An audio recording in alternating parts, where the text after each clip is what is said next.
meeting, but before we do, I'm going to stand for a moment of silence, and I will follow that with a pledge of allegiance to our flag.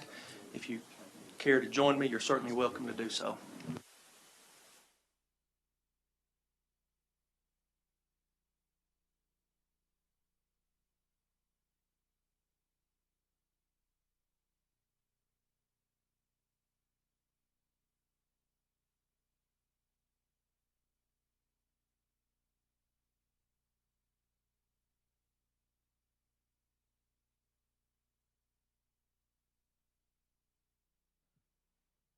Pledge allegiance to the flag of the United States of America and to the republic for which it stands, one nation, under God, indivisible, with liberty and justice for all.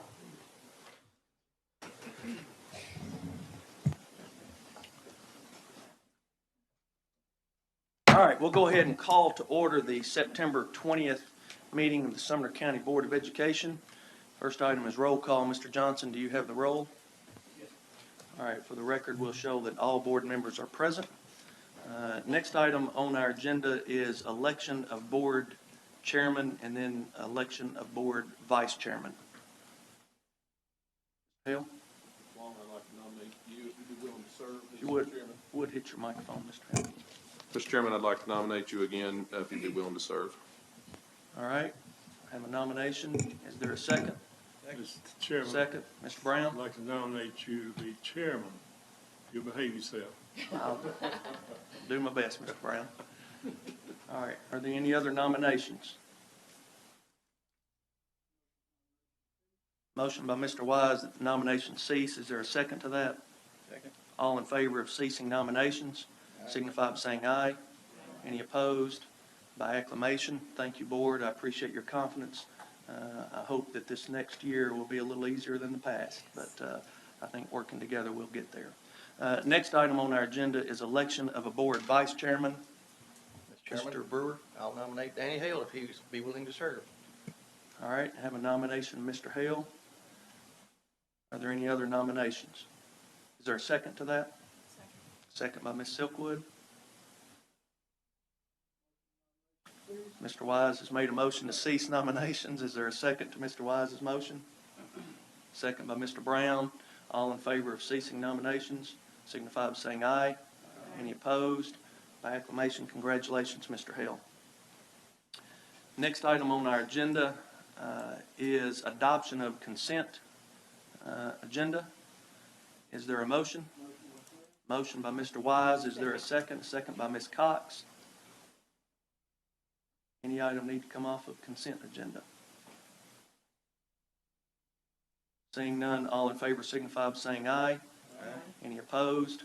We've adopted the consent agenda. Next is adoption of the regular agenda. Is there a motion? Motion by Mr. Wise. Is there a second by Mr. Gregory? Any discussion on the regular agenda? Ladies and gentlemen, without objection, I would like to move, we are going to have a need for executive session tonight. Without objection, I'd like to go ahead and move that up as soon as we adopt the regular agenda. Any further discussion? Seeing none, all in favor signify by saying aye. Aye. Any opposed? All right, we've adopted the regular agenda. Mr. Fuqua, I think we can go ahead and go into executive session, so we will stand in recess.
We're gonna wait on Mr. Gregory and then we'll start back. It's all right.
Mr. Gregory, you can't stop and talk to people. We're waiting on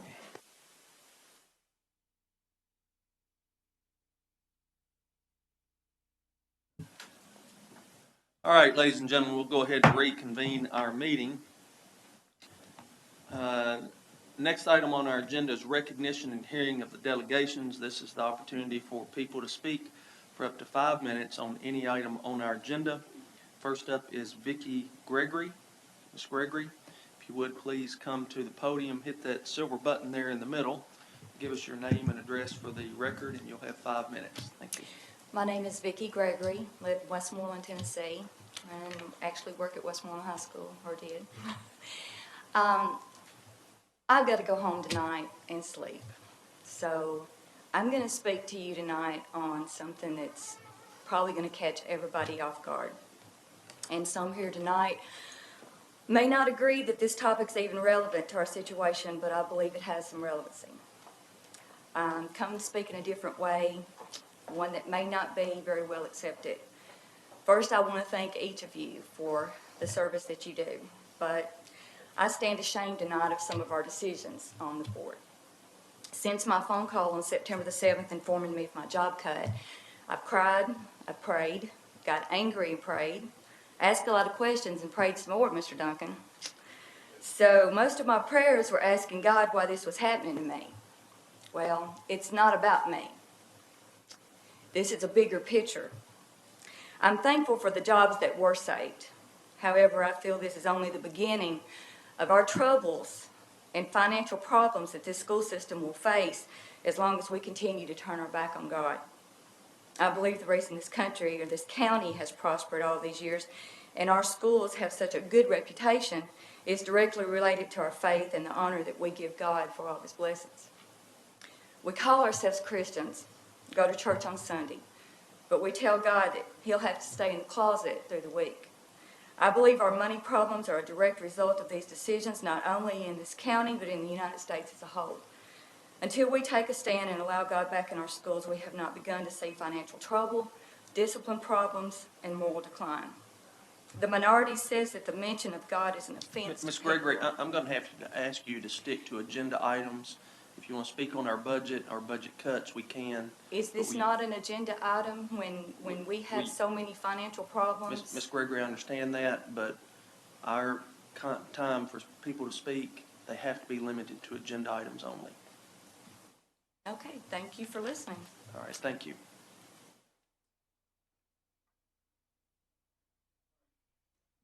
All right, Board. Next item on our agenda is adoption of the minutes. Minutes from the August 16th meeting. Is there a motion? Motion? Motion by Ms. Cox. Is there a second? Second by Mr. Wise. Any discussion on the minutes? Mr. Chairman, I'll have to abstain from the vote on that. I wasn't present at that meeting. All right.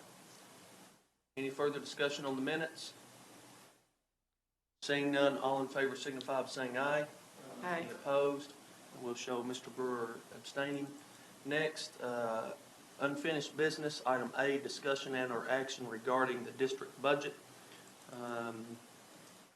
We As many of you know, I think most of you were probably present last night at the county commission meeting, and the county commission came up with a method to provide us an additional $623,000 in revenue.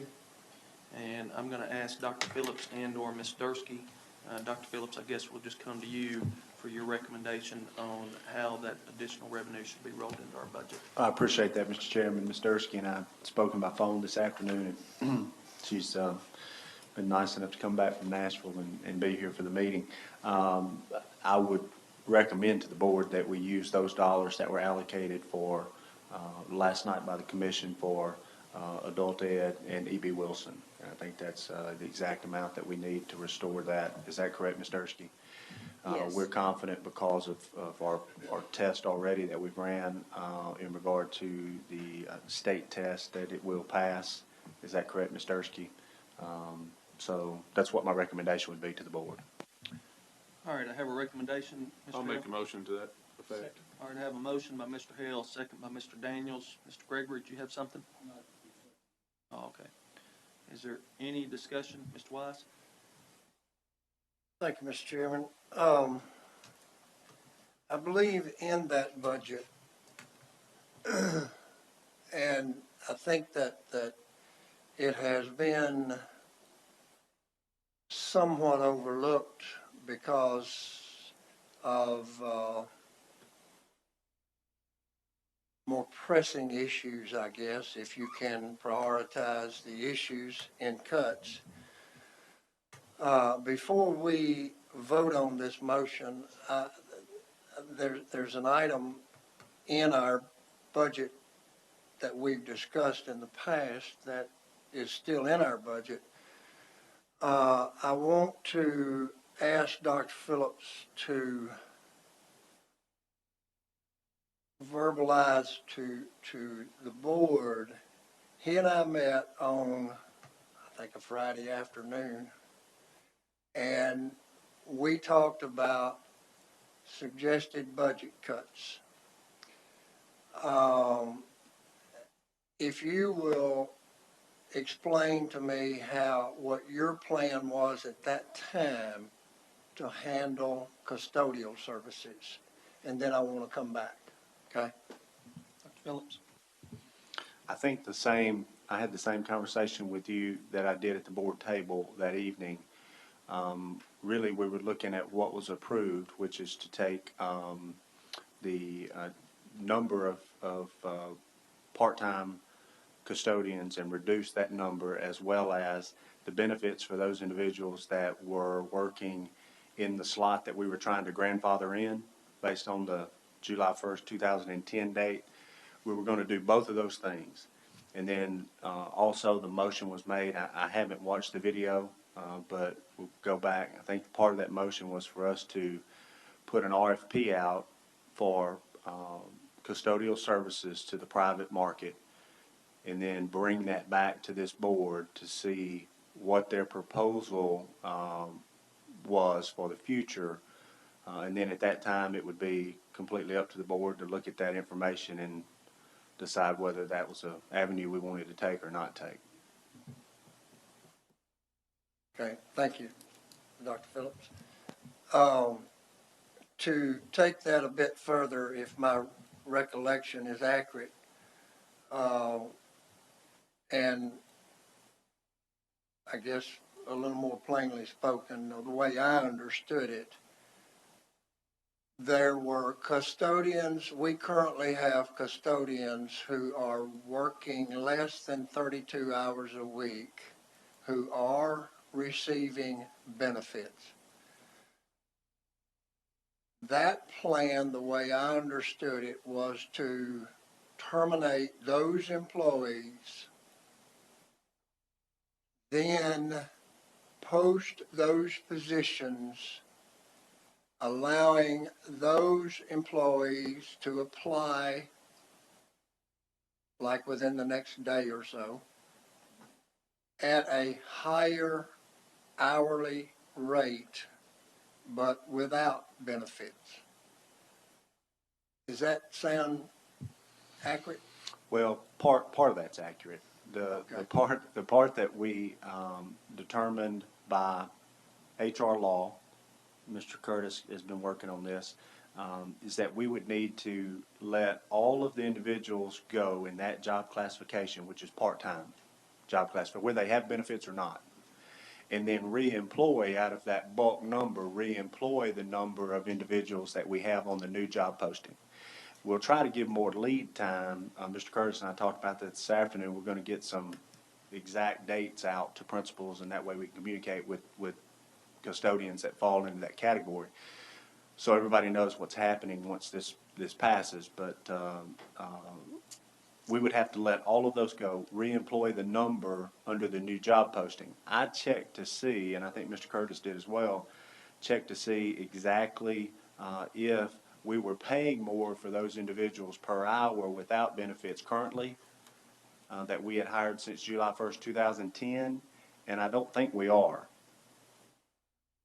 So that part of your statement is not correct in the sense that we haven't been doing that anyway. Does that make sense? Okay, The 47 that have been hired since July 1st, 2010, part-time, without benefits, are not making a higher hourly wage than those individuals that had benefits. Is that correct, Mary Ann? Yes, that is correct. The hourly rate is the same. Okay, so am I hearing that because of legal ramifications that we can't terminate an $8 an hour custodian that receives benefits today, rehire that custodian tomorrow without benefits at $12 an hour? Can we not do that? Is that, I'm getting a no. we cannot do that? Okay, okay.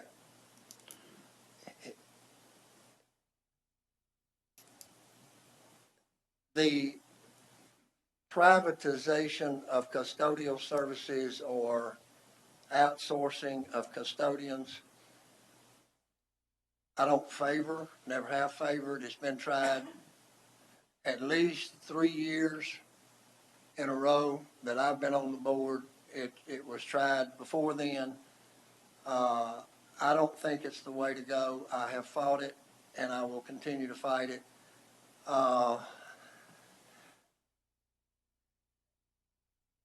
I don't know the answer as far as monetarily, Ms. Dursky. If we keep our custodians just like they are, how much out of budget does that put us? Do you know? I think the estimated savings we were using was about $500,000. $500,000. Yes.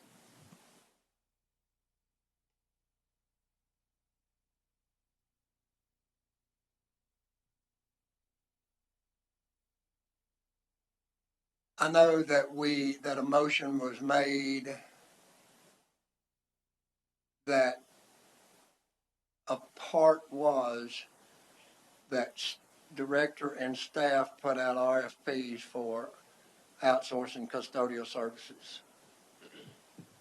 It was part of a motion. I think that's a sensitive enough issue that it shouldn't be a part of a motion. Due to other sensitive items at that time, it got through. The motion that we now have before us is to approve the additional monies. Is that not correct? Just the additional monies, not necessarily the entire budget. Is that correct? It will amend our budget to take the additional revenue and disperse it out into various line items in the areas that Dr. Phillips has recommended.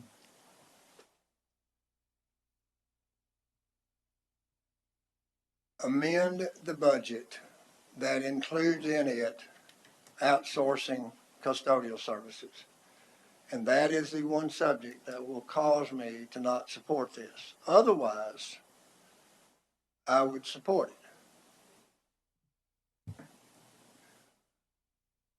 Am I incorrect about that?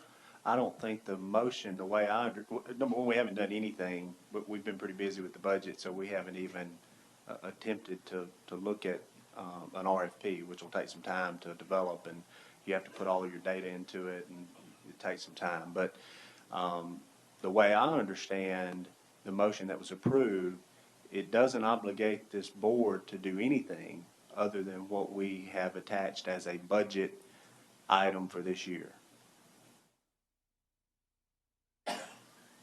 Does that make, in other words, Let me see. it wouldn't give anyone, no one has authority to do anything except what we've voted on, with the exception of if the when the RFPs come back, they'll be given to the board, and that would be a discussion for the board to have at that time, whether that's February, March, or whatever it is. Dr. Phillips, let me see if I can jump in there, Mr. Wise. They're basically two separate issues. The budget, approving the budget doesn't mean you approve outsourcing. The motion that was made, whatever that meeting was, we've had so many, I've lost track, but a meeting or two ago, was to just have the staff request a proposal so we would have information on which to act for next budget year. If that's something we chose to do, it's just basically information gathering. But it doesn't obligate the board by any stretch of the imagination to move in that direction. As Ms. Dursky pointed out, included in this budget we have is a reduction of $500,000, excuse me, in custodians or custodial care of our buildings. I do know in some conversations with staff that that's a challenge for them to get to that $500,000 number at this point. But they're looking at that, at doing that. So, this budget amendment that we're discussing right now to disperse this additional $623,000 would amend our budget. That will finalize it, allow us to submit it to the state, but no way does that guarantee that we're looking at outsourcing at all. Thank you, Mr. Chairman. And let me, I just heard something that I think I didn't hear when that motion was made. And I'm gonna ask Mr. Johnson to look at the minutes to be sure that the minutes include the words, I believe I heard correctly, for next year budget. Did I just hear those words? Yeah, I think that's the way. Okay. Now, what are we doing, plainly and simply, what are we doing with custodial services this year, Ms. Dursky? My understanding that we're going to reduce the number of custodians and eliminate benefits for a number of them who will be laid off and possibly rehired. There'll be a reduction. I believe we also talked about a reduction of 2 hours per school. And human resourcely speaking, we can do that and hire them back at no different hourly rate, but without benefits? Mr. Curtis, if you don't mind, just come to the podium, hit the button there so we can get it on record. Yeah, Mr. Wise, what we're doing is we're essentially just modifying the job responsibilities and changing their schedules. So in order to affect that, we have to do that across the entire class of employee. So Ms. Dursky is correct. How many custodians is this going to, how many custodians will lose their jobs? Do we know that? Do you mean on the initial or actually when we rehire, the difference? How many custodians do we have today that we won't have after we take this action? 14, So 14, so. which is, I think, what we mentioned earlier to the Okay, board. so we're losing 10 positions in the nudging forward that our funding source has done by giving us more money. We still lost 10 positions there, correct? In library clerks and front office. 7. 7? 7. A total of 7 That's after correct. last night's action. 7 library clerks, and That's I right. believe Mr. Curtis just said 14 custodians, that's 21. Okay. I thought the number was 10, Oh. not including the custodians. Well, there, all right, we have 7 clerks, 2 maintenance, homebound, and office clerks. So there's 11, 12, 13, 14 plus custodians. So 28 total. 28. 28 total.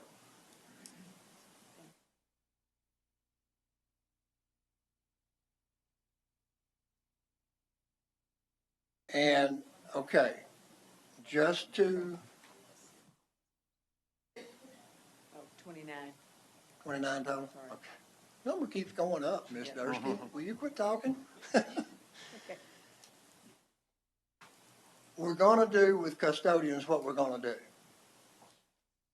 And that is to lay off and rehire without benefits. Some of them that we lay off. So 29, I think, was the last number, total employees that we're not, that are losing their jobs. Okay. Then I guess come next budget discussion time, I'll be on my toes a little better, concerning outsourcing custodial services.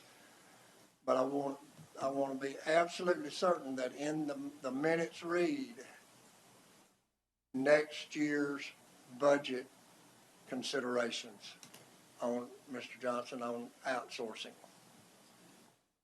Thank you. All right, thank you, Mr. Wise. Ms. Silkwood? Yes, thank you, Mr. Chairman. I would just like to say that although I sincerely appreciate the extra funds from the County Commission, and at the same time, I truly understand the importance of adult education, I cannot support this motion, not because I don't appreciate the funds, and not because I don't appreciate adult education, and I do, but I cannot support this because I cannot understand how we can reallocate funds that could be used for textbooks that are 12 years old in high school and put those into adult education when our primary purpose as a school system is to fund and educate children in kindergarten through the 12th grade. So for those reasons, I can't support this tonight. Thank you. Thank you, Ms. Silkwood. Anyone else? Ms. Cox? I also want to thank the County Commission for seeing the value in economic development, which is what they did last night. I think it's certainly a Band-Aid on a gushing puncture wound, though.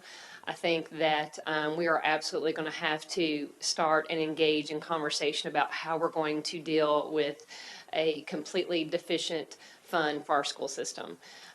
Yes, it's certainly, we absolutely have to address textbooks. We absolutely have to address the library clerk situation. We absolutely have to address these other positions that are absolutely needed in our school system. But I am very, very grateful that we will not have to stop services for adult education and our E.B. Wilson Night School, because once again, if we don't provide services like that, we as a community will pay for that one way or another. Some of the county commissioners stood up and said that they don't want their property taxes to raise, but then they're willing to let somebody go and not complete their education. Therefore, that person that will not complete their education will have to go to the unemployment line, or will have to, go on the welfare system or something else. So you're paying for it somehow, whether it's your property taxes or having to pay the government to help this other individual go on the welfare system or some other way. I mean, it's just not brain surgery to figure that out, that if we don't invest in the school systems, if we don't help individuals succeed in life, that it will show up some way, somehow. And so, yes, I agree with Ms. Silkwood. We absolutely, our focus is K through 12. But also, those K through 12 students, sometimes they drop out of school. There was several individuals, and actually teen pregnancy is the #1 reason why girls drop out of school, is pregnancy. They drop out of school, they hit hard times, so they have to have alternative measures to be able to complete that GED. And do you know who that falls back on? Principals. I see several principals out here in the audience. If they don't get that completion rate for their high schools, that falls on their scores. So if we don't have and we don't offer here in Sumner County alternative methods for our students to complete their education, we, again, as a society, as Sumner County, will pay the effects of that. There was one individual that talked about how she completed her GED, then she went to Vol State, then she went to MTSU. Now she's searching for her law degree. How incredible. If these opportunities had not been afforded to these individuals, I just think what a crying shame that would be for these individuals. And because that person is now pursuing her law degree, what kind of individual will she be for the community now? She's going to be an attorney here in Sumner County because we had those opportunities available to them. So it's more than just providing textbooks for kids. It's about providing opportunities for individuals to pursue better opportunities. So we need to engage as a community. We have got to be a community that will invest in every child from K through 12, through the parents of those who will get their education, for the little teenager that falls on hard times and ends up having to drop out of school, for that individual that has to drop out of school, and I see them every week because they have to help their parent complete or help their family because maybe they have to go to work on the farm or whatever it is because of financial situations, or maybe there's just a difficulty in the family and they don't finish their education. We have to invest in our education. And so I will absolutely support this. And I really want to call on our county commission for us to sit down immediately and form some type of joint committee to start addressing the needs of our community and look at alternative ways that we can increase revenue for our school system, whether that be an increased property tax, looking at the wheel tax, looking at that hospital fund, whatever we need to do to properly fund our schools. Thank you. Thank you, Ms. Cox. Mr. Wise? And I would be remiss if I didn't mention, there are some commissioners in our audience tonight, and I do appreciate you being here. I'm not sure that Commissioner Guthrie is here out of his own free will, but I'll tell you, he's making me nervous. he's here anyway, and I appreciate that. Certainly do appreciate you all being here, giving your time away from your families, and I do want a better cooperation between this board and that body. So thank you for being here. Thank you, Mr. Wise. Mr. Gregory, did you have something? Yes, in connection with what Mr. Wise was speaking to, I'm concerned about that too. And I'm asking if this would be proper. I know we have the budget motion, but I'm just going to come out. Would it be proper if there are 6 here who would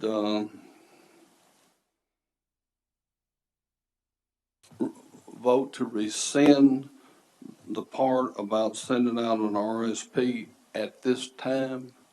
I'd like to calm this county down. We need that more than anything. Is that proper? I mean, it's not really an agenda item. I suppose we could consider that part of the budget. It's part of the budget. Approval from Mr. Fuqua.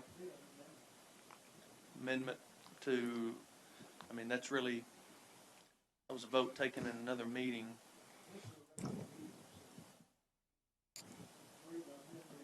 So we need to amend the agenda first. Yeah, we'll need to amend the agenda to have discussion on that. And then once the agenda is amended, we could take the item up. Okay, Mr. Chairman, can I get an explanation as to why do we need, we're still talking about budget. This has to do with budget. Why do we need to amend the agenda?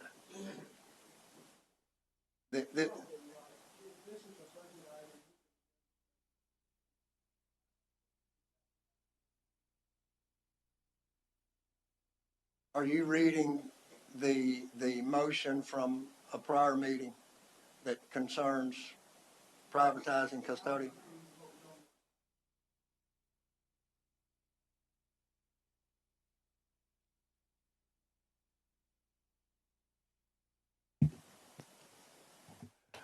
I was just reading how it's worded in this agenda, and it's broad enough to cover an amendment to the budget. It says discussion and/or action regarding district budget, so I think that's broad enough to get it.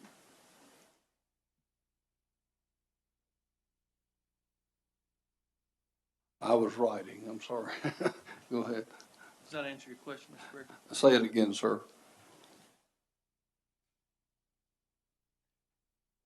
You can, what your agenda item says tonight is discussion and/or action regarding district budget. So you could move to amend the district budget by an amendment to whatever's on the floor now.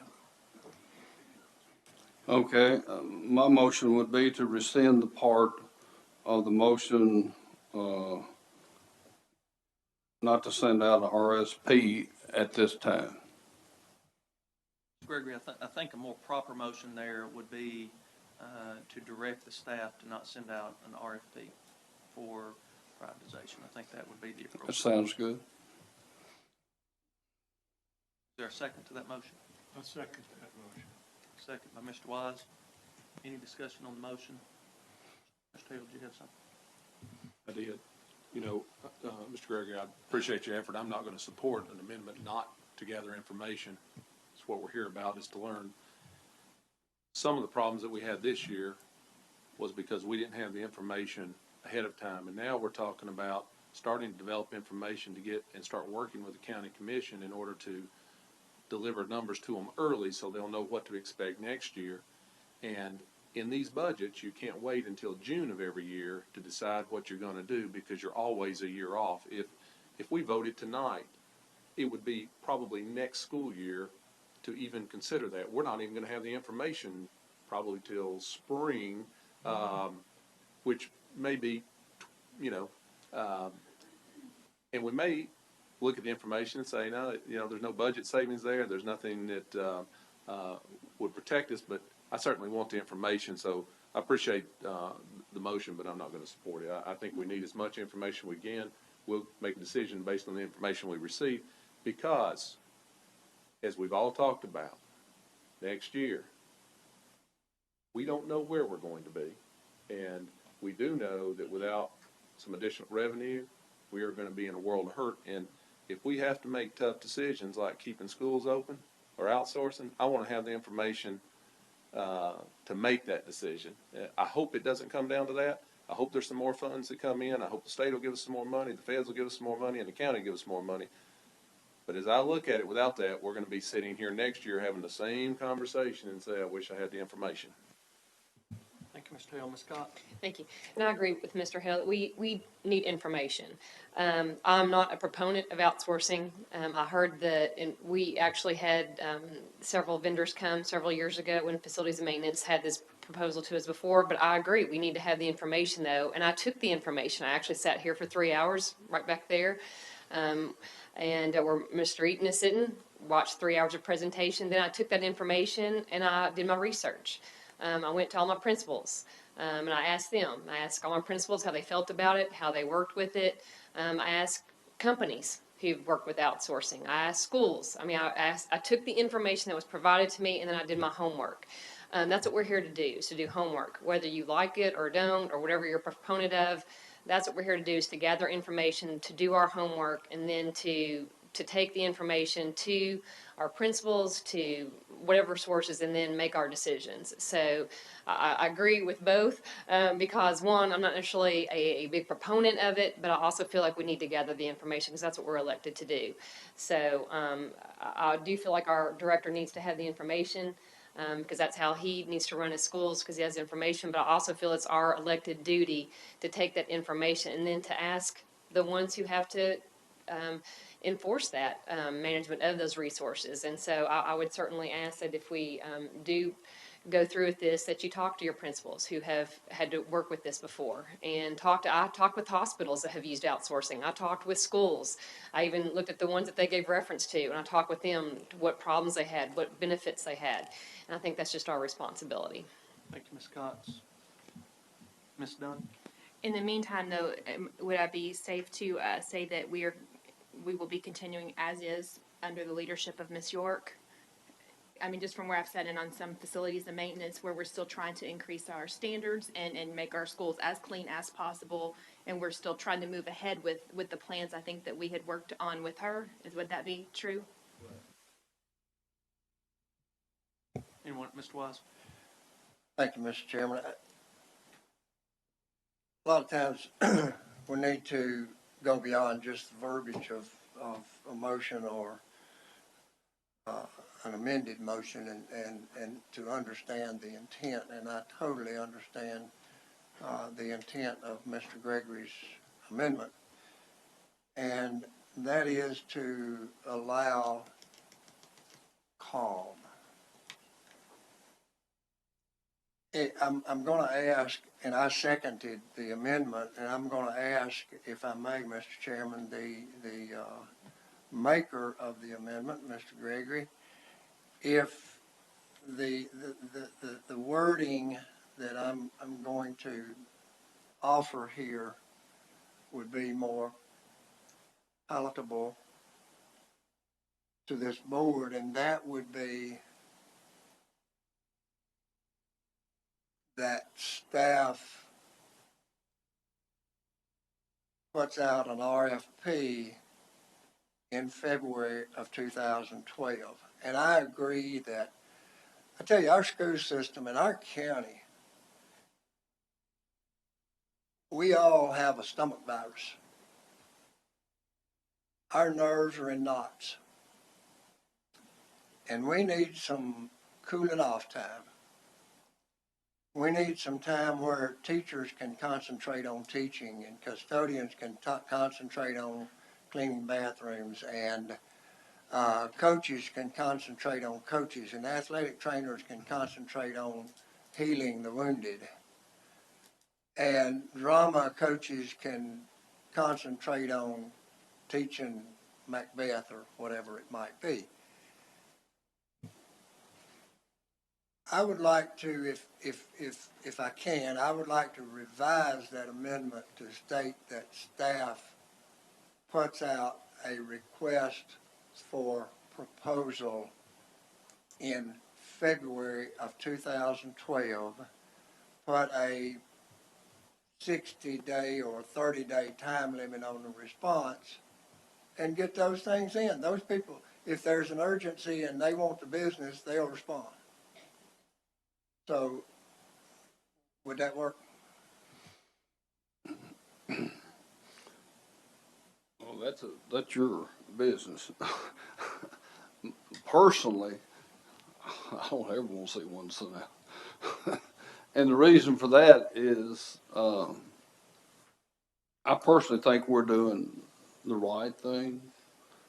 We're doing some hard things at this present time. But I think we're going about it so that our school system does manage our employees. And that's something I'm very,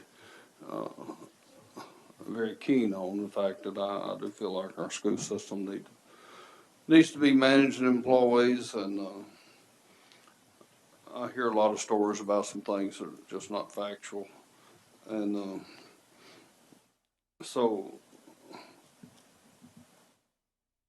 but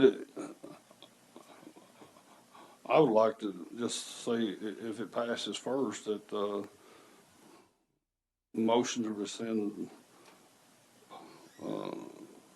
the motion that was just not to send out any RSPs at this time. And a lot of it is the fact, see what we have planned to do, if it's going to work. It may be better than, we may have people coming in this county saying, we need to study what y'all are doing. Maybe. I really believe that. I know I get calls from different counties that they don't understand how we are able to manage with the revenue that we've had. And so I'd like to see what this does, and then Mr. Wise, you may want to change the motion, change the amendment if this does not pass. Thank you, Mr. Gregory. Mr. Brewer? Yeah, I just got one quick thing to say. Our director of schools has said two things that's really caught my attention when we hired him. One, he says, I make data-driven decisions.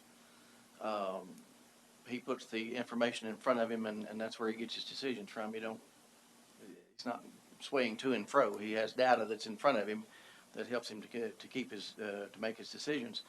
without that data, you can't really make, educated decisions. The other thing he said is keep the focus. I think the county can kind of calm down if we as board members don't send the message out that, oh my goodness, we're going to outsource. That's not what the motion is. The motion is, let's look at the data and see if it is something that is interesting to us. If it does, it's got to get a majority vote, period. But without the data, you'll never know whether it was something that you needed to do or not. And that's all the RFP is for, is just to gather data so that, so that this board can make a decision.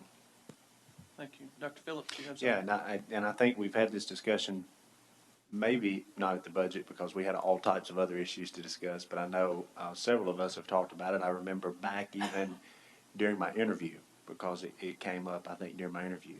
And I did, we had some conversations about privatization, and I said, I'm not a proponent of it.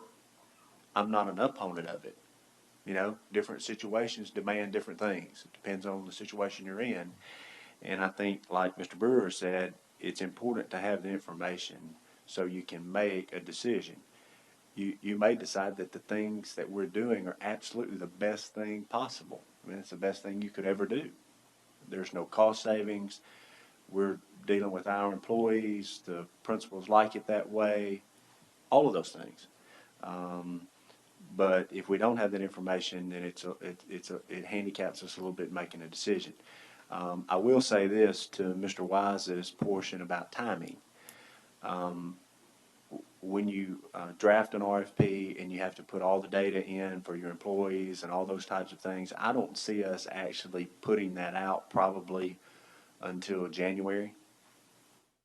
And then usually they have somewhere around a 45-day window to get back in. So, I thought that we needed to have that information by March, somewhere in March, because obviously the budget process for next year started yesterday. And so as long as I think we have it by then, I don't know, Mr. Wise, if that helps with your amendment, but I can assure you that that's not something that we'll probably pull up and start working on tomorrow. The list is long of things to do prior to that, and it will take some time to do it anyway. So I don't anticipate that we would even send it out until after the Christmas break, to be back sometime either late February or March. Thank you, Dr. Phillips. Mr. Wise? Okay, I have a question for the director. Can you prepare and send out an RFP in February of 2012 and require a response to that RFP by the end of March 2012? Yes, we can put any date that we wish to put on there. I'd like to amend the amendment. All right. Allow staff put out an RFP for privatization of custodial services in February of 2012 with respondents in by the end of March 2012. All right, I have a motion. Is there a second to that motion? Second by Ms. Cox. Any discussion on this amendment?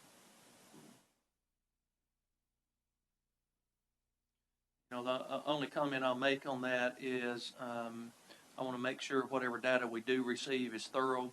I agree. I would think 30 days would be long enough for them to get information back to us. I know normally it's about a 45-day to 2-month deal, but I wouldn't have a problem with that particular amendment. This is an amendment to Mr. Gregory's original motion. I too agree that I think we need the data, because my concern is this. I'm grateful for the commission stepping up and ultimately helping us come up with an additional $1.2 million that we could use this year. They assumed $576,000 of capital outlay and then increased revenue by $623,000 last night. But I think everyone here fully understands that that is one-time money, and that doesn't help us down the road. And what I don't want to get into is a situation where this year we were asked to cut $5 million from our budget, and we were able to get there because we used $4.5 million out of our reserves. And I don't know that that $4.5 million will be there to start with next year. And if we grow by another 600 students from last year to this year, we very easily could be looking at $9.5 million in the hole. And if you look at the increase in students, that number could go between 10 and $11 million. And if $5 million represents 91 jobs, what will $11 million represent? Because all of the other things, we've used them up. We're going to 4-day work weeks. We're cutting the central office staff and maintenance people. We're cutting their pay 1.25%. We're asking, I believe, a tremendous amount out of our high school teachers to help us offset some of the costs of substitute teachers. And, you know, all those things are gone. So if we don't have those to turn to, where will we be? And, you know, I think we just need as much information as we can get, not just on this, but on all subjects, because I know that through this process, that the instruction to staff was everything goes on the table, everything. I don't know where we'll wind up next year, so I will support Mr. Wise's amendment, just so we have the data as we get into full swing on our budget for next year. Oh, Mr. Gregory? one other comment, and I feel like I need to say this really, because we have, for what, 2.5, 3 months, just all of us, ever since 4th of July, really, it's just been as hard trying to get a budget passed, trying to get a budget balanced as we could. And one of our main goals is we were trying to save jobs. I don't want to get into a situation where it does not, I don't want to appear that we are hypocritical to one group and not, and I want to save their positions also. Thank you, Mr. Gregory, and I will say this, that this may be the means to save jobs. It may be. I mean, I would hate for us to be in a position, it's 14 this year, I would hate to see that number go up again. So, anyway, any further discussion on Mr. Wise's motion to amend? The motion, as I understand it, is that the staff be directed to put out on the street an RFP for custodial services in February, with the results or that RFP to be submitted by March. Is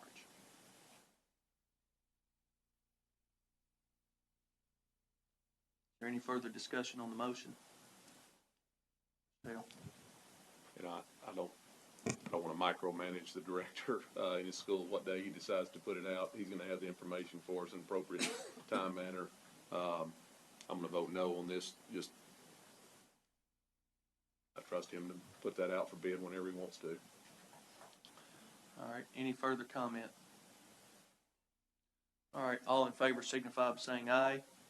Any opposed? Let me see the noes, please. All right, Silkwood, Brewer, Dunn, Hale, Gregory, Brown, that's 6, I believe, if I counted correctly. Now go back to my original amendment. Back to Mr. Gregory's amendment, which says we will not issue an RFP. Any further discussion on Mr. Gregory's motion? Wise? Now, the motion now is to not issue an RFP for outsourcing custodial services at all. Now, okay. I do want to say this too. I do have a lot of confidence in our new director. I appreciate him being here. And I know he is data driven. However, on major decisions like this board has to approve. So that's why, end of sentence. All right, is there any further discussion on Mr. Gregory's motion? I'll go ahead and comment that I can't support that motion because that prohibits us from gathering the information. And I'm trying to look down the road a little bit. I'm fearful where we're going to find ourselves next spring. You know, I know that the commission, I think they understand that we need to get our funding up, but, you know, we don't know what limitations they're gonna be faced with or what they're willing to do, at this point. And I'm just, in support of us gathering information, because we talk about job loss. We don't know what the proposal will come back and say, but at the end of the day, that may be the solution. So I'm not going to support the motion to not issue an RFP at all. All right. All right, we're going to have a roll call vote. I have had a request, board, and I was going to address this during board comments, but I have had a request from a board member on our roll call votes to switch it up. So, Mr. Johnson, I hope you're ready for this. And we're going to try a couple of different ways. We've always started on this side, so we're going to alternate that some, and then we may try whoever makes the motion, the person next to him votes first. We're going to find a method that works best. But for now, we will start over with Mr. Brown, and we'll work our way back this direction. Okay. Motion again. One more time. The motion, Mr. Brown, is Mr. Gregory's motion to not issue an RFP at all. And I amended it. I make a motion no. All right, so your vote is no. All right, Mr. Johnson. All right, Mr. Gregory.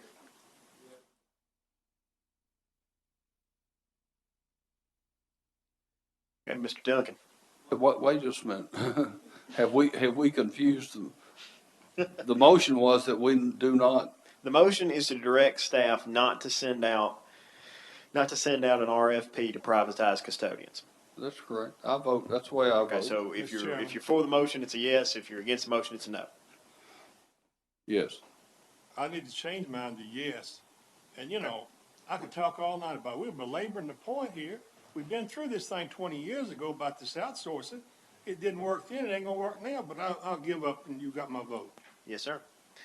Mr. Duncan. Mr. Wise. Yes. Mr. Daniels. No. Mr. Hale. No. Ms. Dunn. No. Ms. Cox. No. Mr. Brewer. No. Ms. Silkwood. No. Chairman Long. No. All right, Motion that fails, motion 7-4. fails. So we're back on the motion to amend our budget by rolling the $623,000 into the line items appropriate for E.B. Wilson and adult education to continue us for. Ladies and gentlemen, I know this because I, for some reason, keep up with these sorts of things for 284 more days. All right. That's how long until this budget year runs out. In case you're wondering, I could give you the hours, but that'd really make me look bad. Mr. Chairman, I just wanted to make a quick comment on Ms. Silkwood's and Ms. Cox's comments. I'm pretty much in agreement with both of them, although they were a little bit opposed on this amendment to do this. I have mentioned, and I do believe, I think Dr. Phillips was the first I heard mention this, is, you know, going forward, I think this year it's a Band-Aid approach to continue to fund out of our budget adult education. I think maybe next year we continue the service, but we get our funding from county commission, allow them to use that more out of their economic funds that they have available. We continue our core mission. It's an ancillary service we provide. Any organization this size, when you have 4,000 employees, 28,000 customers, the children I'm talking about, you have to watch out for mission drift, and sometimes you start doing things that are not part of the mission statement of the school district. So I have a concern with that too, Ms. Silkwood, but I also understand the value to the county. So for this year, they gave us the money to do it, so I'm going to support this, and hopefully next year that may be something, because I really don't like having to make that decision to do something that's not in our mission statement against something that is in our mission statement, and that is textbooks are in our mission statement, and adult education is not necessarily. So hopefully next year we can correct that, and it's really just a budget maneuver between us and the county commission. Hopefully we can work that out so that we can get the cost of that out of our budget and into the county commission's budget. Thank you, Mr. Hill. Mr. Daniels? Yeah, I've got a question. We've got 29 cuts to personnel. When are those cuts going to take place?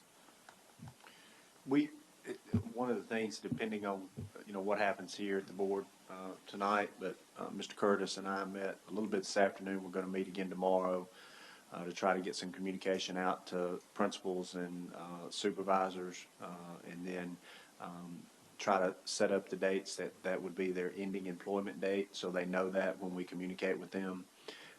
And then also in regard to the custodians post the new job, so we don't have a gap between start date and end date for individuals that are going to be rehired. But it will not be immediate. It will not be like it's next week. There'll be some lead time. It'll take us that time to do the posting and to reemploy people. Will it be in the next 30 days, 60 days? I before the end of the? I would speculate probably within 45 days. Okay. But that's before we've sat down and I've asked Mr. Curtis exactly what, he thinks it'll take in regard to the posting. But, tentatively for me, just sitting here, I would say probably 45 days out. Okay, and to clarify a question I asked at a previous meeting, when would we need to have the funds available to purchase textbooks? Brown, if you would, hit your microphone, please. We'll adopt this year, hopefully this fall, and we'll purchase in the spring.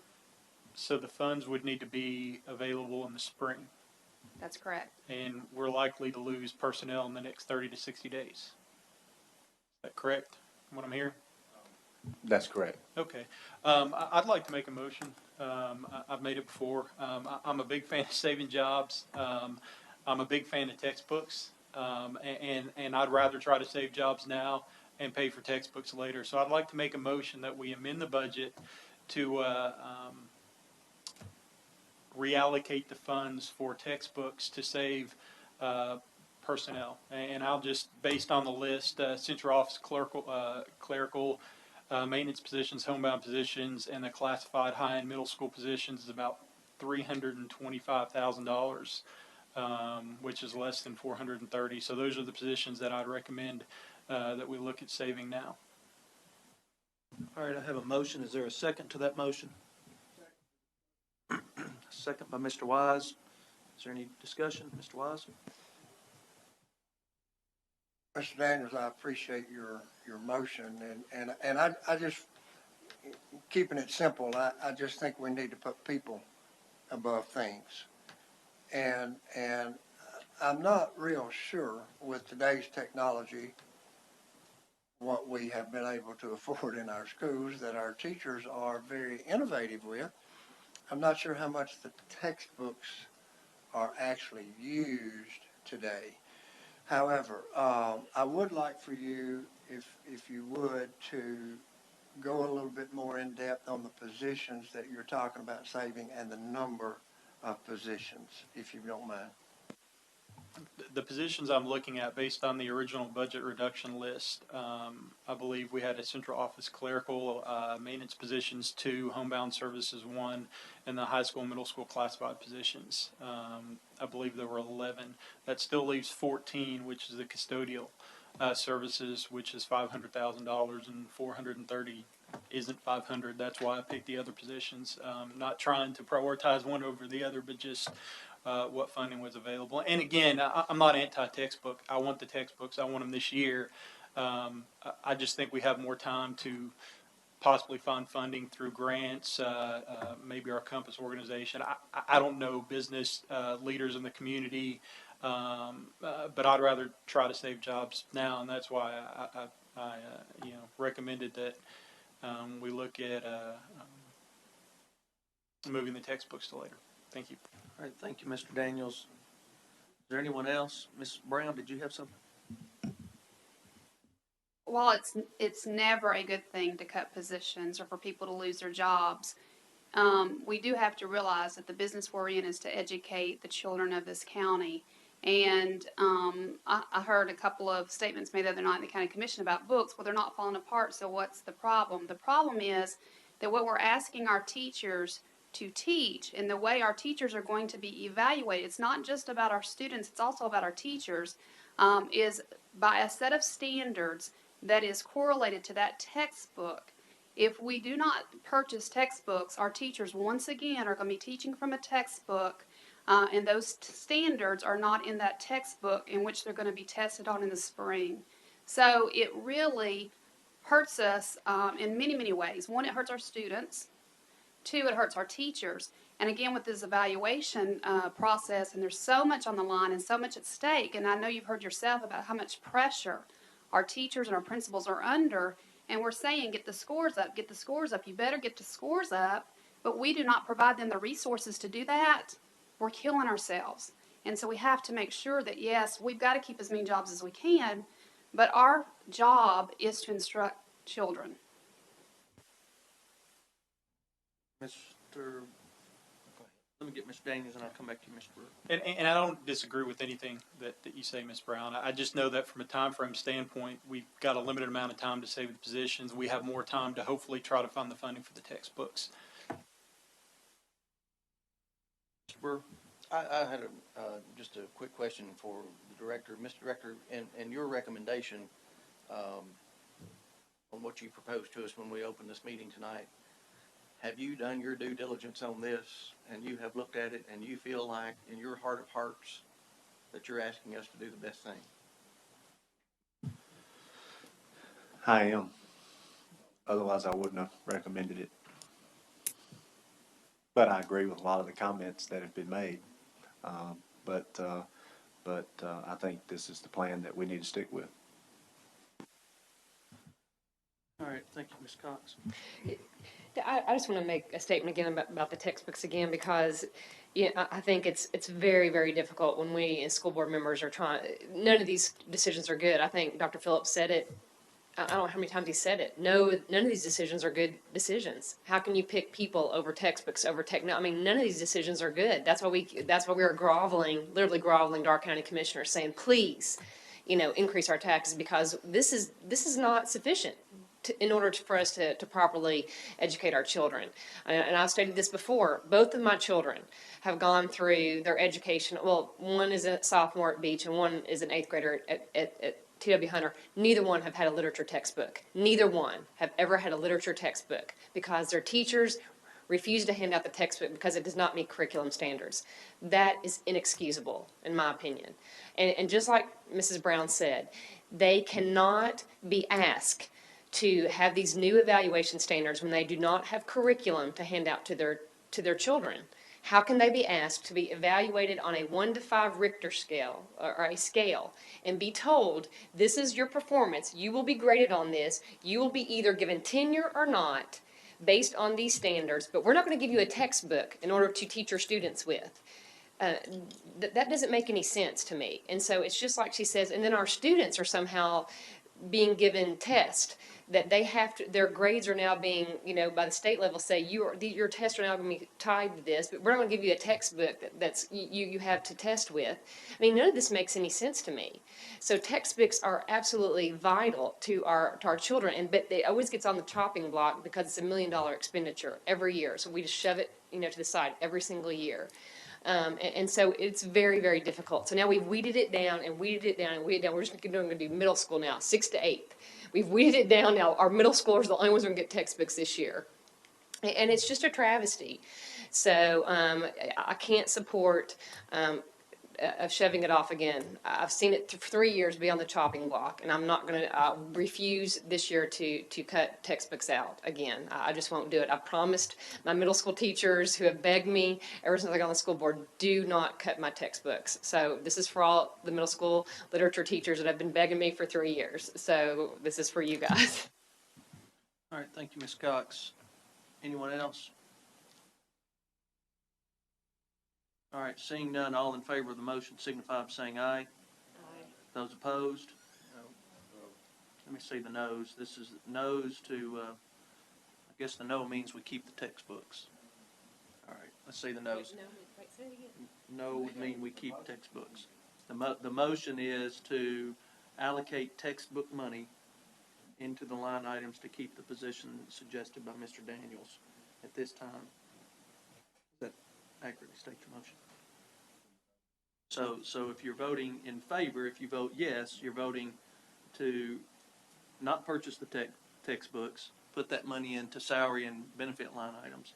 If you vote no, you're voting in favor of purchasing the textbooks, keeping that money in that line item. Let's try this again. All in favor signify by saying aye. Noes? Let me see the noes. All right, I see 1, 2, 3, 4, 5, and 6. So it looks like that motion fails, Mr. Daniels. I do have a suggestion I'm going to make here in just a moment. So we're now back to the motion to amend our budget to take the $623,000 in additional revenue, allocate that into the line items for adult education and E.B. Wilson High School. Is there any further discussion on that? Wise? No. All right. All in favor signify by saying aye. Any opposed? Let me see the noes, please. All right, we'll show Ms. Silkwood voting no. Board, let me throw this out if I can. You may also recall that part of the board's action 1 or 2 or 5 meetings ago, they're all run together at this point. Part of the board's action, we voted to send 2 budgets to the county commission. What we were calling a needs-based budget that required an additional $5,089,000, and then a budget that cut that $5,089,000. But we also requested that the county commission consider assuming the role of providing adult education in this county. And that was never really properly presented last night, I don't believe, or clearly discussed by the commission. And, you know, I would certainly entertain a motion at this point that at the next education committee meeting, that the staff gather their data. I know preliminary investigation shows that most of the counties surrounding us, Dr. Phillips, if I'm right, that is a function of the county government as part of economic development. And I would certainly entertain a motion that we complete that research as best we can, take that back to the education committee to see if there may be a method for them to fund that this year, if they fully understand what the situation is, and if they choose to come up with funds to take that on. If they do, that would certainly free up the money that we've just put into our budget to make whatever decisions we need to make. All right, I have a motion by Mr. Wise. Is there a second to that? Second by Ms. Dunn. Any discussion on that motion? Seeing none, all in favor signify by saying aye. Any opposed? All right, we'll show that motion passes. All right, next item on our agenda is, I'm sorry, Mr. Duncan. I want to make a motion. All right. I talked to a lot of people talked to me, and they talked about how we are in such a budget crisis. 95%, I guess, of this county is kind of upset. Some of the commissioners not really pleased with what has gone on, what has been done. You know, when Mr. Bills had Mr. Nichols, we almost railroaded him out of town. I promised my constituents, because they taxpayers of this county, and they question why certain things go on. So as they questioned that, I had a feeling that, you know, I should come back to this board since we're in such a budget crisis. I'm going to make a motion. I might not get a second on it, but my constituents and taxpayers of this county, I think I owe them that. I'm going to make a motion that we eliminate out of our budget the administrative assistant position. Put that money toward textbooks or whatever we want to put it to.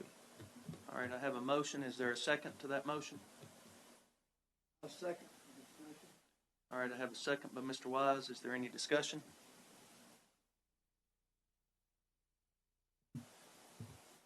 Wise? Thank you, Mr. Chairman.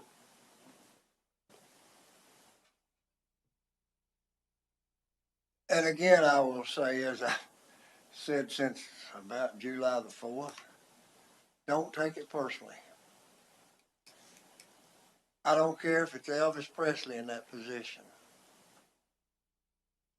I just don't feel like that now is the time. I don't feel like there is enough need to justify the position. A part of understanding what we do not only is intent of what we do, but the timing of when we do what we do with the intent that we do it with. It is my feeling, I have not been convinced at this point from my visiting schools all around this county and talking to school people all around this county and talking to taxpayers all around this county. I question the timing. I don't question the position when it's more necessary. I believe that there are some very capable folks who might be able to take on some of the responsibilities. Mr. Johnson has plenty of idle time. I'm just kidding. I just feel like that is a position that at this point in time, with the budget constraints that we have, that we really could do without. I'll support it. Thank you, Mr. Wise. Any other discussion on this subject? Mr. Brown? We know, and for the information of our commissioners in attendance tonight, in my feeble opinion, we're going to be hit with an economic tsunami. Do not rest at ease, it's coming. Now, off of that point on to this point, there's 11 people around this room here that voted for Dr. Dale Phillips to be our director of schools. We did that because after a very evidential hearing about his talents, the jobs, the things he did, how successful he was, we thought, I for one, that he would bring that to Sumner County. I think he's going the right direction. Now, folks, we hired him to do a job, and in that job, it says he's entitled to make a hire at his discretion to do a job. I'm going to have to say we let him go ahead and make that call for that hire. But I'm going to hold his feet to the fire about how this person works out, you know. And I think we ought to let him go ahead, let him go ahead right now and go on because, you know, he's entitled to do that and he's our director. But, you know, has she made some calls? I'm disappointed with you. Yes, she has. But he's the boss. And it's coming back to him. And I think we need to leave it as is now. All right, thank you, Mr. Brown. Any other, Ms. Dunn? I will just say that I've had the pleasure of being able to work with Dr. Ungrate in many situations. I know when Dr. Phillips, you have not been available. I'm not sure what you've been doing, but I've been available. And Dr. Ungrate, I know I've heard from many parents, and just so this is, I guess, nice to be able to say this publicly, that she's been a wealth of knowledge to me personally, as well as to many of our parents and teachers that I've heard from. I know parents that have had just issues, things have come up, and they needed an answer quickly. They needed some direction, guidance, advice. And I've gotten, in fact, I could pull up text right now from parents where they put it back onto my Facebook page, and I've moved it off my personal Facebook page, where they have said, thank you so much to her. She listened to me. She helped me. She gave me good advice. I never saw it that way. So I can only speak from constituents and people I've worked with in schools I've worked with that so far I've heard great things about her and her ability to guide and lead us. Thank you, Ms. Dunn. Dr. Phillips, you have something? Yeah, I guess, you know, since it was brought up, I'll go ahead and address it. First, I appreciate Mr. Brown's comments. It's amazing to me how everybody can determine the need for a position without it coming from me. because I should know whether that position's needed more than anybody else, and so I appreciate Mr. Brown's comment. Mr. Wise, I know, how you feel, obviously. You've displayed that a couple of times now. And while I appreciate your comments, it is a little troubling to me because my first meeting here, we had one discussion about trying to get better on test scores. Remember that? And I was kind of admonished for that because somehow that was interpreted that I wasn't appreciative of Ms. Wheeler or Mr. Bills, and certainly that wasn't the case because I've told them personally many times how much I appreciated their work here.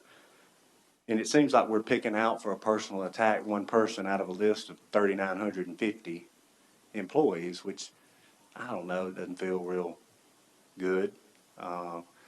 But, that's how you choose to act or react. That's certainly your prerogative. We hired 34 new certified positions this year, and 33 of them were in the classroom. There are many things that happen in the course of a day's time, whether it's parents getting called back or whether it's principles or procedures or policies. We've had a lot of things kind of put into our lap that all of you know about, that pending litigations and policy changes that certainly have to be implemented across the system. And sometimes, the messenger is not, the message is not good, so the messenger gets killed. And sometimes that happens. And whether that would be Dr. Ungrit or whether that would be me, it doesn't matter. It's the person that's having to deliver that news. So, I appreciate Mr. Brown's comments. I hope most of you feel like that because she has brought a valuable service to the district. And, I'm going to stand by my decision to have her here, the need for that job, and to have Dr. Ungrit in it. Thank you, Dr. Phillips. Anyone, Mr. Duncan? I had to bring it up because the people that voted for me, and until we really, really sit down and have a good relationship with our county commissioner, we're going to always be in trouble. We've had conflicts, one with the other, and it's not hurting anybody but the children with the school system. And until we can sit down as gentlemen, ladies and gentlemen, and solve our differences, and iron out our differences, and meet face to face like men and women and want to really carry the school system forward, we're not going anywhere. When we have personal attacks on one another, and we fight with one another, and we keep things hid from one another and then bring them out, it's not going to help us in it. But I'm a person for doing what's right, for harmony, for peace, but we just haven't had that lately. And we got to get on some kind of term with each other where we can have some trust with each other. That's what it's all about. So, my constituents said that. People that talked to me, they voted for me. So since they voted for me, sure, I had to bring it up. Nothing personal against you, but that's the way my people feel. All right, thank you, Mr. Duncan. Mr. Wise? And I will respond also. And it's in all sincerity. It's not personal against her. I don't know her well enough to be personally attacking. I'm simply stating and trying to value the need of the position at this point. Like I said, even if Elvis Presley filled the spot, I still don't think we're needed. Elvis Presley's in the spot, we may solve our budget issues. All right, is there any further discussion on the motion? Seeing none, all in favor signify by saying aye. Let me see the yeses. In favor. All right, we'll show Mr. Wise and Mr. Duncan. All opposed, say no. All right, motion fails.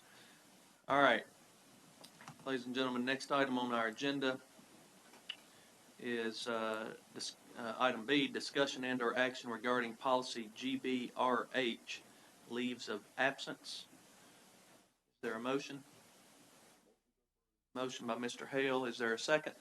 Second by Ms. Silkwood. Any discussion?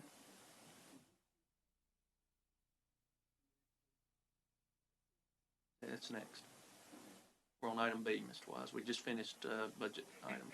Right.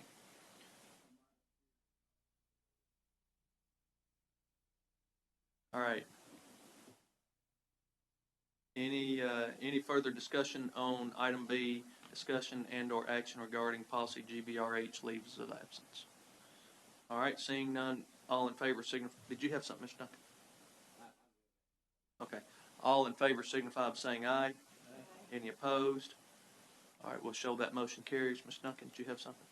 Do each of you get this policies on your email before you get here tonight? I look at them through the board docs. I can't get it on my computer. Nothing. I can't even pull it up. It says I can't even open it. All right. Mr. Embry, can you assist Mr. Duncan? I'm talking about the one No, at home. He's talking about at home. We'll take a look at that, Mr. Duncan. After the meeting, go to his house. Well, I think Mr. Duncan just invited us all over his house for dinner. I'm not sure. I'm in Bethpage, it might be out We're of going to reach. fix the computer in the process for exchange for something to eat. Where's your dedication? doesn't reach that far, Mr. Duncan. All right.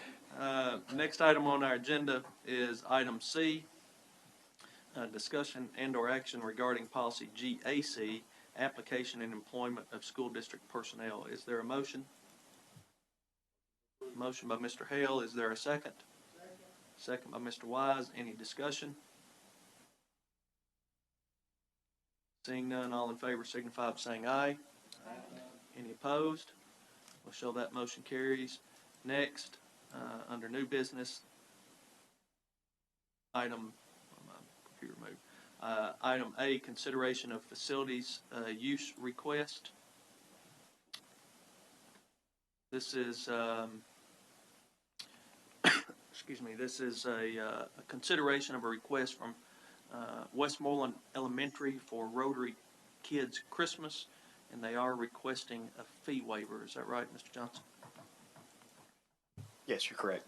That's why it was not on the consent agenda, is because this particular one they're requesting the fees be waived, and board policy says that only you can waive the fees. All right, is there a motion on this? Motion by Mr. Wise. Is there a second?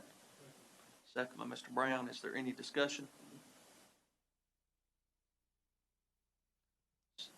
Mr. Hale? I'll just add, I'm sure this is a fine program and it's good, but I'm just against waiving fees.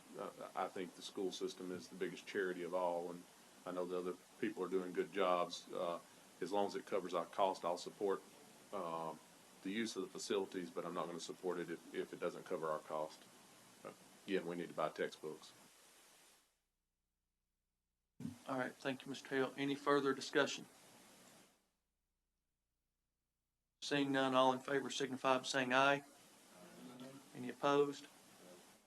We see the noes, Ms. Silkwood and Mr. Hale. All right, motion carries.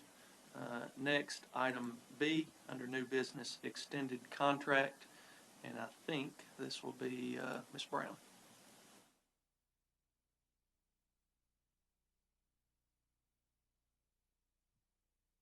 This is the same funding that has happened year after year, and it's the exact level of extended contracts that we had last year. Is there a motion? Motion to approve. Motion by Mr. Hale. Is there a second? Second by Ms. Cox. Any discussion? Seeing none, all in favor signify by saying aye. Any opposed? Show that motion carries. Next, discussion of study session items. Ms. Cox. I'd like to put assignment of schools, that policy on our study session items to get that revised. All right. Assignment to schools. Mr. Wise?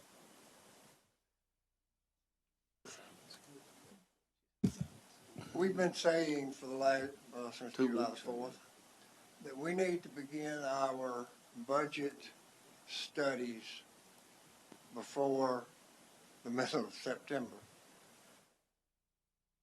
I would like for us to discuss at our next study session and set some dates, a minimum of 2, where we sit down with next year's proposed budget and we study it, we discuss it. We did it 3 years ago. It helped me tremendously. I think that will prevent a lot of last minute adjustments and nudging and so forth that we've just gone through. There's no reason to be under the pressures last minute that we've been under. And if we're going to do a better job where the budget's concerned, we're going to have to invest time in it as a board. And I'm not talking about staff, I'm talking about as a board. So I'd like to put that on study session. All right, Mr. Duncan, do you have something? Okay. Anyone else have any study session items? What was the one you, Ms. Cox, you asked to put on? The assignment of schools. Thank you. Yeah, and just so that everybody knows, we have a whole host of policies that our attorney has identified that we'll be looking at the next study session as well. So we'll have a pretty full boat so far, so. All right, anyone else? All right, seeing none, Mr. Fuqua, we'll move on to the next item on our agenda. Do you have any comments? All right, we've already taken care of the executive session. Next is Facilities and Maintenance Committee report. Mr. Hale. Thank you, Mr. Chairman. Facilities and Maintenance Committee met prior to the last regularly scheduled board study session. We approved a few things to be recommended to the school board for approval. First item up is final payment on the Portland Middle School project. The architect and staff is recommending final payment to R.G. Anderson and Company, $34,419.81. With that, I'll make a motion that we approve their final payment. All right, I have a motion. Is there a second? Second by Mr. Gregory. Any discussion? Seeing none, all in favor signify by saying aye. Any opposed? We'll show that carries. Mr. Hill. Next item up is one that I'm proud to present, and this is the drainage project at Gene Brown Elementary. We had a lot of discussion on this. This drainage problem at Gene Brown has been there for 30 years perhaps, and it looks like the neighbors have signed off, said they're satisfied with it. They've tested it during the rain. Final payment is being requested. Again, the engineers and architects are, the engineers and contractors completed. We have sign off by the city, and which does issue a UNO for the school down there on the addition we did a couple of years ago. Final pay request for $8,698.92. With that, I make a motion to approve. All right, I have a motion. Is there a second? Second by Mr. Brewer. Any discussion? Seeing none, all in favor signify by saying aye. Any opposed? Mr. Hale. Next item up is the iron bunker roof at Hendersonville High School. If you'll recall, the school board approved replacing that roof with funds supplied by the county commission. Project has been completed, and staff is recommending final payment for $4,690.50. With that, I make a motion to approve. I have a motion by Mr. Hale. Is there a second? Second by Mr. Brewer. Any discussion on that? Seeing none, all in favor signify by saying aye. Any opposed? Show that motion carries. Mr. Chairman, the good news is that's all we have from facilities maintenance tonight. All right. Thank you, Mr. Hale. Next item on our agenda, comments from board members. Brown, we started voting over there with you. How about we just start over there to see if you have any comments? Okay, you woke me up, but I'll be glad to. Did meet on the 13th. We had a meeting in Westmoreland concerning the pre-K advisory board. Tell you how the school's going and how it's doing. We have 20 children up there in that new program, just started full year ending beginning, and it's going well. All the teachers are in place, and nothing but good comments from all those people involved. So And we'll have a next meeting upcoming sometime in, November. Then, to make a report on the old grade school building, it's up and going well. The building looks great. The Tennessee Technical Institution down there has a very aggressive program going, and they're training, people on how to, some health study, different things that they do. And it's very active, and that building's being occupied and being used, and it's working out well. Thanks to everybody that voted on that thing, and it's, accepted up there. And, I think that's it, sir. Thank you. Thank you, Mr. Brown. Ms. Gregory, do you have anything? Yes, concerning the budget for a second, I know we get caught up in all the dialogue about the budget, and all of a sudden, sometimes, the people in the audience may think, or even other board members, well, he or she, likes this or doesn't like this. I can assure you, everyone, we haven't liked any of it. It's not any of it been, one of those things that we wanted to eliminate. We did not intend, we did not want to. There was not one item in our August the 6th, is that correct, budget? Is that correct, Mr. Long? In our August the 6th budget that we wanted to eliminate. Our friends on the county commission, they have a tough job. I mean, their job is probably, I don't see how it could be any tougher, but they have a tough job also.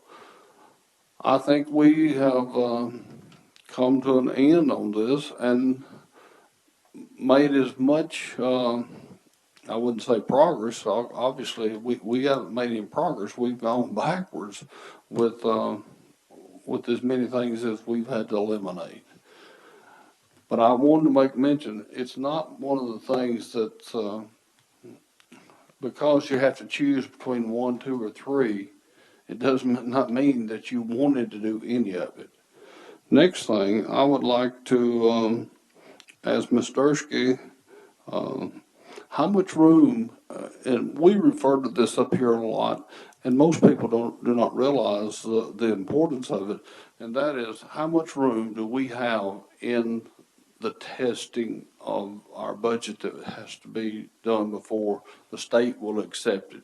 Is there just a little bit, or? Yeah, out of a $200 million budget, we passed the maintenance of effort, or rather the fund balance, the 3% fund balance test by just about $200,000, which is extremely close. It means we have used, as Dr. Phillips and Mr. Long have said, we have used all but a very small amount of our available fund balance in this budget. So that's the reason that you're hearing some of us say continually, it's going to be tougher next year, because we're using all of our quote reserve or fund balance or whatever to balance the budget. And one other comment, tonight, is this your last night, Ms. Dursky? Oh, I don't think so. Okay, that's good. I think we have a little ways to go. Lynn, she's working for free. Don't run her off. We're not trying for you, we're not wanting you to leave, but I just thought I'd ask the question. That's up to Dr. Phillips. It may continue through the first of the year. All right. Anyone else? Mr. Duncan? Yes. You that have not been over to visit the Salon Zone on Small Street, they have a lot of good programs over there, and even the police have a substation over there. They really renovated that building over there, done a lot of good work on it. So if you have not been over there to visit that building, just go by and look at it. A lot of good work and a lot of good programs that they have over there in that building. Thank you, Mr. Duncan. I have a meeting over there about once a month, and it's clean as a whistle. I don't know how clean whistles are, but Mr. Wise? Thank you, Mr. Chairman. I don't want to hear the word budget again for about at least 3 months. I want to get through Christmas without hearing the word. Mr. Wise, you asked we put it on our study session to discuss some Well, dates. yeah, I know. Are you wishing to change your next study year's budget. session agenda item? But we're going to do a much, much better job on our next budget. And we're going to have such a warm relationship with our funding source that we're probably going to be offered more money than we actually need, because we're going to work on our relationships. It's been tough, folks. It has been tough.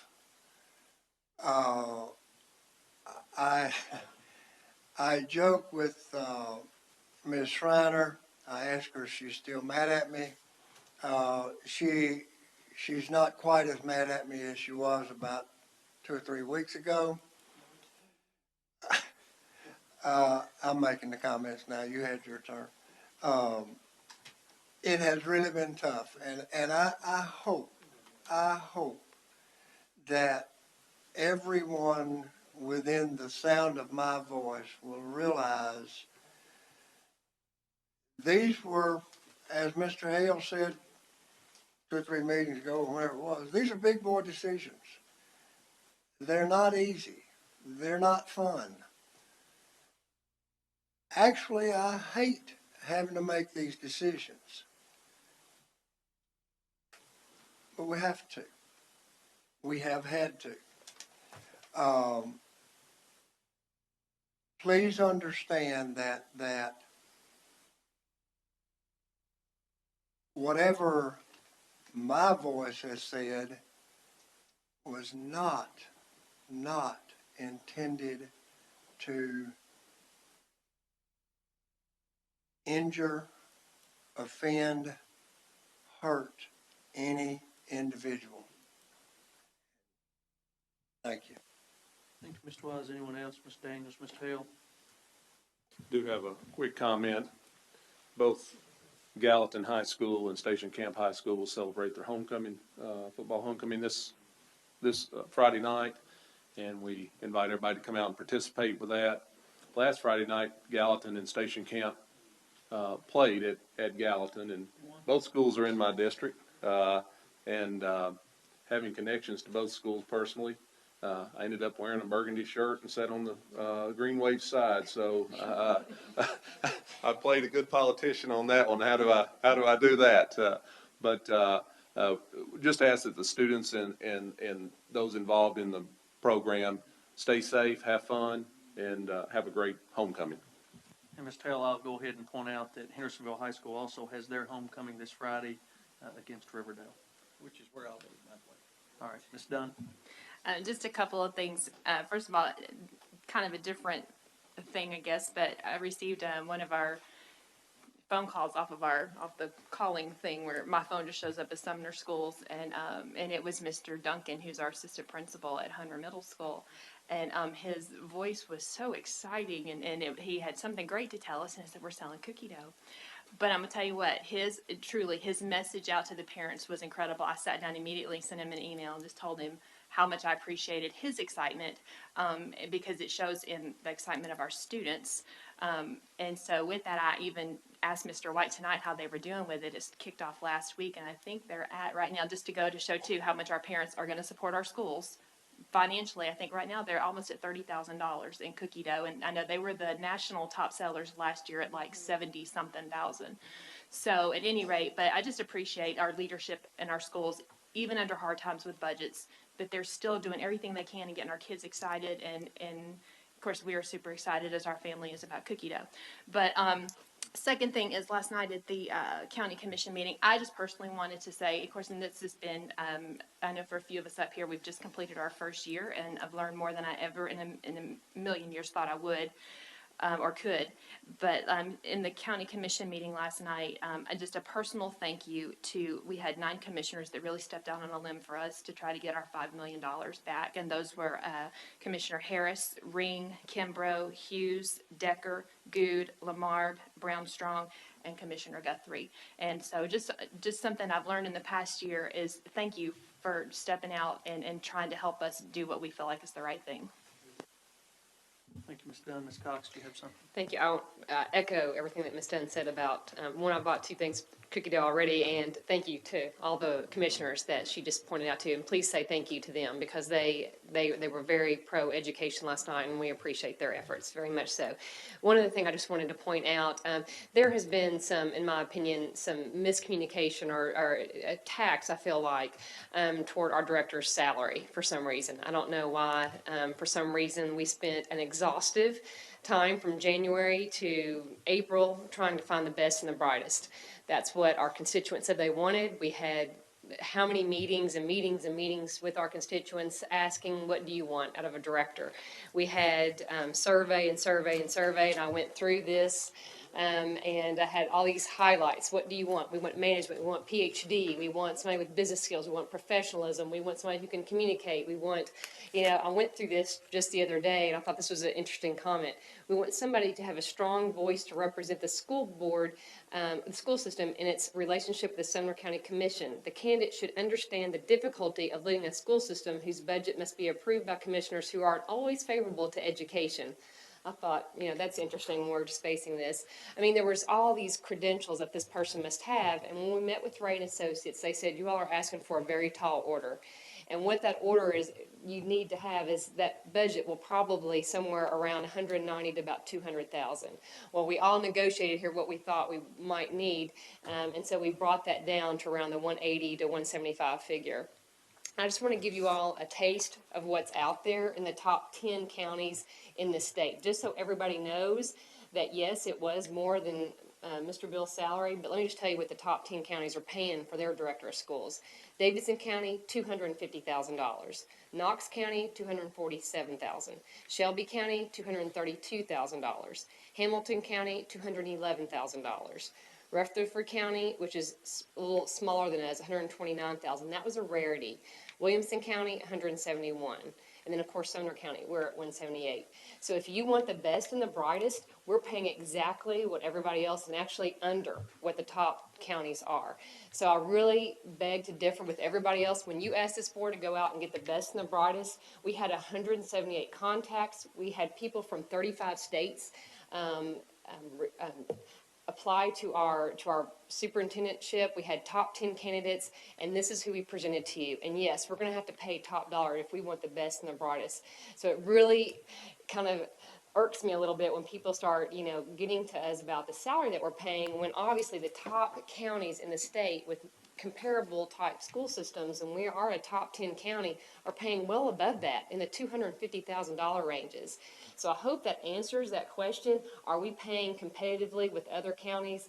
And I hope that puts to rest that we did our homework and we looked at what we should pay, and that's exactly what we felt like we would need to pay in order to get what we felt like was best for this county. Thank you, Ms. Cox. Mr. Brewer, do you have something? Ms. Silkwood? All right, Board, the only thing I have that I will add, as you know, the County Commission approved some time back the adoption of a committee to look at forming a private act to look at our financial management. They have set up a committee of 4 commissioners and have asked that we appoint 4 school board members, and with the goal of having whatever recommendation, if they can come up with one, to be presented to the County Commission at its December meeting. And I have spoken with, and they have all agreed to serve, and so I will appoint Ms. Cox, Ms. Dunn, Mr. Daniels, and Mr. Wise to go over and represent us on that committee. That's all I have, ladies and gentlemen. I guess the only thing we have left are comments from the director, and we will adjourn. Thank you, Mr. Chairman. I do want to tell the board I appreciate them, and it's been a difficult process through the budget. Kind of like Mr. Wise mentioned, I'm not sure exactly how long we've been dealing with that, but it feels like since June the 13th, which was my first day. I know that's probably not accurate necessarily, but it has been somewhat of an exhaustive process. I am in agreement that I would like to not discuss the budget until at least after Christmas, but I will comply with the request, and try to have some dates off, and I think we probably will need to have some budget workshops, probably in May, June timeframe, so we can get that to the commission, hopefully by the end of June. That's kind of the timeframe I've always worked on, maybe a little earlier, it depends. A lot of that hinges on personnel and people that leave and jobs that are filled back, but we'll work with that to try to make sure that we start early. Internally, I feel pretty confident we'll start on it tomorrow, or we probably did a little bit on it today, looking across the district and things that are questions that need to be answered for next year and the future as well. I also want to echo my appreciation to the county commission and their work yesterday to help us with some additional funding, and certainly I appreciate that. Commissioner Guthrie's here, and he voted, I think every time that the vote came up last night for additional funding, he voted for that, so we appreciate that, Commissioner Guthrie. And one thing that I've mentioned, I know some of us have talked about this, it's been mentioned at this table, I certainly think that the communication between the school district and the commission will improve. I think it's been good through this process, even though it's been strained because of the tension of the decisions that were having to be made. But I think the flow of information was better, and I intend for that to continue to improve because certainly we want them to know throughout the year what we're trying to do on the education, or in the education arena. And I think that helps them become more comfortable about the decisions that have to be made in regard to funding. So certainly we're going to do everything within our power on this side to make sure that we give them information that they need. I appreciate Ms. Cox mentioning about my salary. I've tried not to really even pay much attention to that, but I do appreciate her saying that and the comments toward that. If I could take 1 second, and I know this has been a source of discussion, take for 1 second and ask Tim Williams to come forward. Tim, would you come forward? We've had the beach bleacher project has been out there for quite some time. I know all of you have heard about that. We did get that approved for funding through the county commission side last evening. Tim and I talked this morning, and he's been in discussions with the vendor that was the low bid, best bid on that particular job. Tim, can you just kind of, for public record, can you just kind of fill the board in where we're at with that? I know you worked on it today. Yeah, I spoke with Andrew Ward with Steve Ward and Associates, and it looks like our time frame is sometime mid-December is the earliest we could get those bleachers.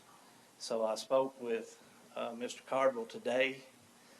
He thought it'd be best if we waited till spring to get those installed. Now, Tim, tell me, I want to make sure everybody understands, the window to order the bleachers is not necessarily the only thing that we have to consider.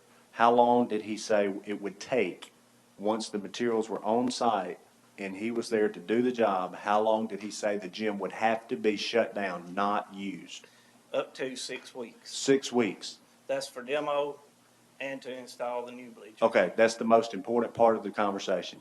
Is 6 weeks. If he can get them in December, there's no way Mr. Cardwell nor the coaches at Beach can go 6 weeks in the middle of basketball season without the gym.